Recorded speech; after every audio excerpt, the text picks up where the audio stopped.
My boyfriend and I were watching porn the other night on our couch. Don't worry, we're not freaks. We were having sex while we watched it. I know what you're thinking. She is far too adorable to watch filthy stuff like porn. You're half right. I think porn is great. I actually tend to have very refined taste in porn. I like to think of myself as a little bit of a porn snob, actually. But this particular porn I had got in a deep discount bin for $5. Couldn't help myself but pick it up. I can't resist a good deal. So I brought this home to my boyfriend. We popped it into our DVD player in our living room, started getting down on our couch. So the porn is playing in the background, and in the porn, the guy is all muscles, inches, and thrusts. The girl is all tiny-waisted but big-breasted, blonde. So pretty much they look just like me and my boyfriend, of course. So the woman is about to reach her pornographic climax, and the suave porn guy mutters in her ear, "Do you like that, baby?" And baby says, as she always does, "Oh, yes, yes." And then as she reaches her climax, she yells, "I can feel you going all the way up to the top." I freeze. "To the top," I say. And now I'm practically yelling in my poor boyfriend's ear, "To the top, really? Of where exactly? You know what? This is why. This is why everyone in our country is having such horrible sex." And my poor boyfriend sighs and says, "Babe, you said you weren't going to work tonight."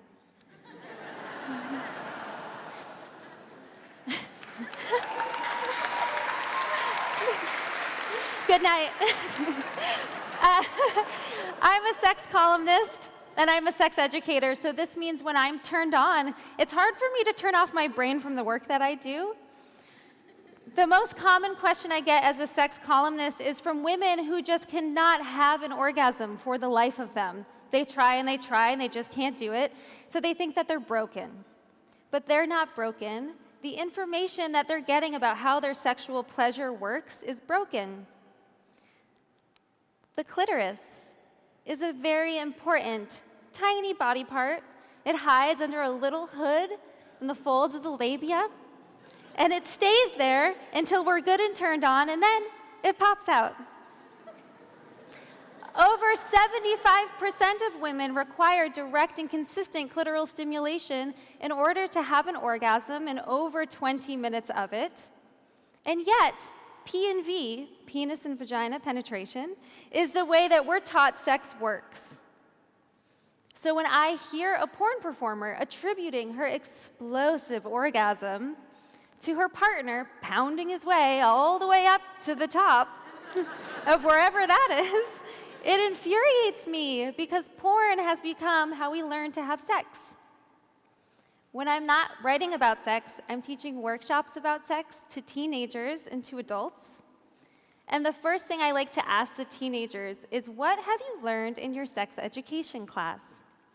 This question is usually followed by a very long silence.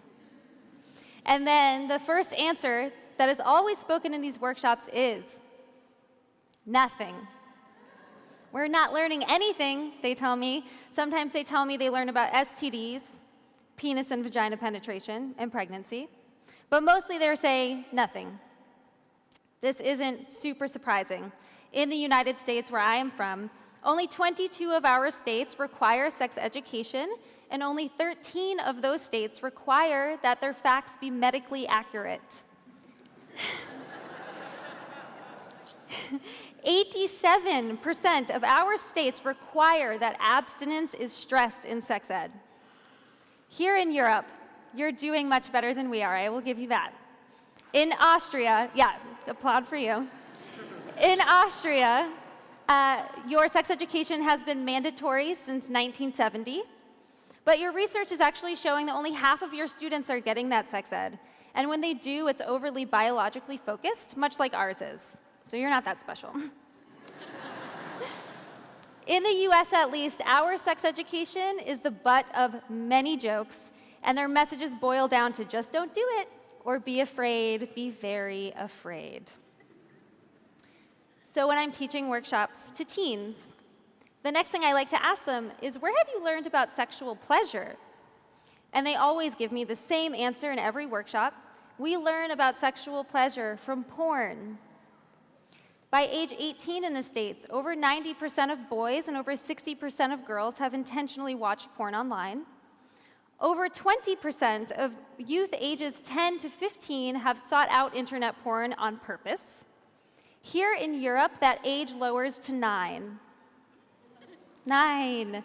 Young people are watching porn before they're even having sex. Every single young person in one 2014 study I read reported having watched porn at home or at school on their smartphones. Young people are watching porn on their smartphones, trying to figure it out in the locker room at school or whatever. And they're not the only ones. Pornhub.com reported that 60% of their traffic came from handheld devices last year. So while we used to have to go to the store and get a porno mag from a real live person, blushing and stammering all the while, we can now get porn in seconds, anonymously, in the palms of our hands. The main dilemma we face now when we're watching porn is, which hand should I hold my phone with, and which hand should be on my junk?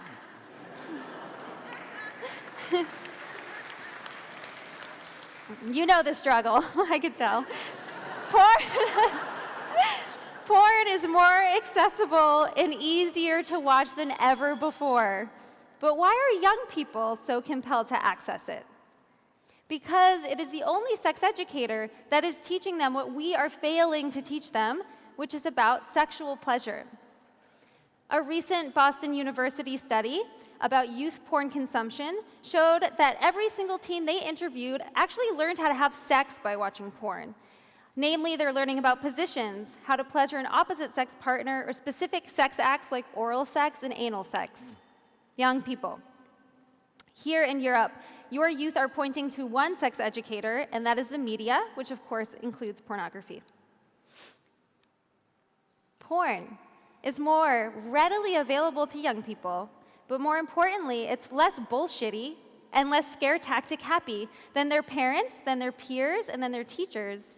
Porn is the only sex educator that is sending the message, not that sex feels bad or sex is bad, but sends the message, sure, a little bit dramatically, sex feels good.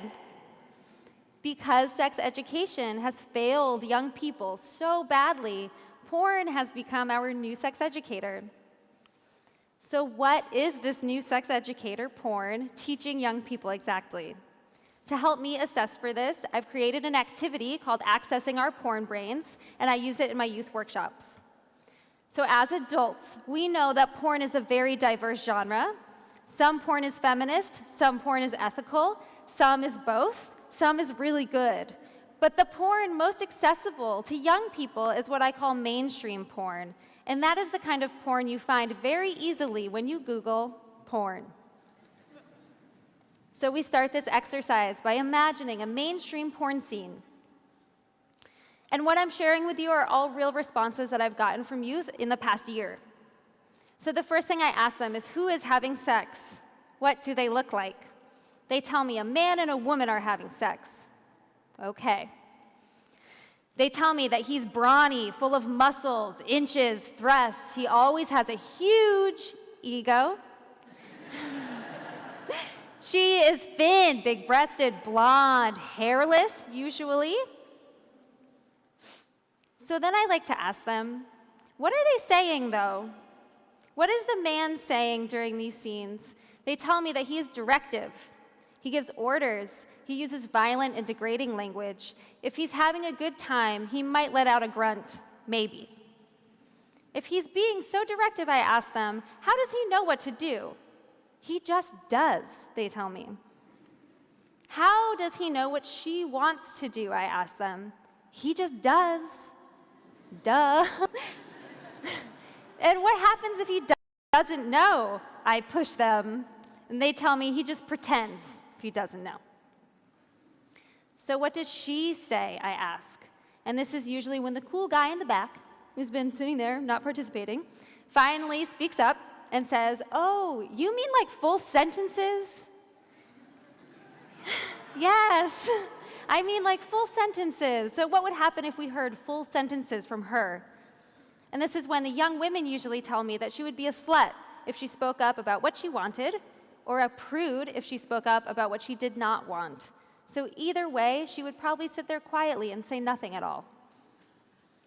So this is the first thing our porn brains are teaching us, that we have roles to play, scripts to follow, and apparently the parts that we're given in these scripts are not speaking parts. Our porn brains teach us that when it comes to sex, if we want to be masculine, we need to just fake it. And if we want to be feminine, we need to just take it. Our porn brain, the mindset through which we learn to have real sex by watching fake sex, teaches young people to ask themselves, how can I experience sexual pleasure without saying one word? Our porn brains are teaching us that sex is wordless, yet seamless, limited to heterosexuality and penetration, scenes like pizza deliveries in the ever-sexy locker room, and they always end in explosive mutual orgasms, though no one is entirely sure how they're happening. Remember the clitoris? Okay. Here's what we don't learn from porn: how to talk about sexual pleasure. Here's what we don't learn from sex education: how to talk about sexual pleasure. Here's the thing. The workshops I teach for youth are actually not about sex. They're not even about porn. They're actually about consent. We talk about porn and our porn brains for 15 minutes in a 2-hour workshop because that is all the time it takes for us to realize how dangerous it is for us to separate our words from sex.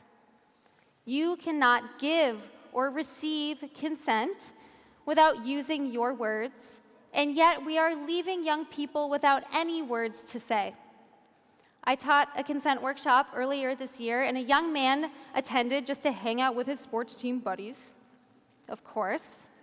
And he came up to me afterwards, and he told me, everybody keeps telling me that sexual consent is so important and I have to ask for it, but nobody has ever taught me how to do that before today. Just before I flew here, some news pieces were published in the US urging us to declare porn a public health crisis, an epidemic. The problem isn't porn. The problem is us. We have abandoned young people to learn about sexual pleasure from a pretend depiction of it. You would not want your child to learn how to drive from playing Mario Kart, right? So why are we leaving them to learn about sex from watching porn? Sex ed is failing young people. So they watch mainstream porn. From it, they're learning to just take it or just fake it. And their porn brains tell them, shh, if you speak during sex, you're doing it wrong. And sex education tells them, shh, sexual pleasure has nothing to do with sex, we swear. But I gotta tell you, the teens, they're onto us. They've cracked the code. They know if they go on a porn site and that little box pops up that says, are you sure you're 18 years old? And they click yes, nothing bad's gonna happen to them. They've figured out that as adults, we are having sex, not just to roll the dice on STDs or pregnancy, as sex ed would have us believe, but because it feels good. They know that sexual pleasure is a thing worth seeking. What they don't know is how to practice consent when seeking it. We can no longer afford to only talk about risk without talking about pleasure in sex education. Teaching youth that sex feels bad or is bad only teaches them that it's okay when sex feels bad or violent or degrading or non-consensual when they do decide to have it. We need to stop sending this message, and we need to give teens the words they need to create new messages. We need to talk to young people about porn. We need to teach them that it's not a documentary about sex. After all, in porn, nobody ever falls off the bed, spills the lube, knees someone in the face, or sneezes during oral sex, all things I have done in real life, and I'm the sexpert. Whenever porn guy says, "Do you like that, baby?" Baby never says, "Actually, I need a break." Or "Actually, I changed my mind." Or "Actually, you're nowhere near my clitoris. Let me show you how to do this." We need to teach youth that porn is scripted and that our real lives are gloriously unscripted, so now we can create our own roles and our own speaking parts. What an opportunity we have been given here. Our porn brains ask us, how can I experience sexual pleasure without saying one word? So we must counter-teach young people how to use their words to talk about sex. In my workshops, we do this by decorating sugar cookies. We talk about what cookie flavors we like, what color frostings we desire, and what toppings we love. We ask questions, we make adjustments, we listen to each other's wants, and in the end, we learn that communication leads to some really fantastic cookies. Here's what you can do. When you notice your young person watching porn, as the majority of them do, offer them a counter-narrative to their porn brains. Do not blame the individual for the systemic problem that is sex education. Your young person is not broken because they're seeking the information they need. Sex education is broken for not giving them that information in the first place. Instead, be transparent with your kid about porn. Tell them what it is and what it isn't, but most importantly, tell them why it's important to you that they understand the difference. Teach your young person about consent. Give them the words to practice it. Tell them that if sex is void of their voice and their words, it is not good or pleasurable or ethical sex. As technology advances, they will watch porn with greater and greater ease. But it's the critical mind with which they watch it that makes all the difference. I taught a consent workshop earlier this year at a high school. We talked about the porn brain. We made sugar cookies. And a young woman came up to me afterwards and told me, now that I have the words, I am going to create a culture of consent in my community, of asking and of telling. And that, to me, is the future of intimacy. Thank you.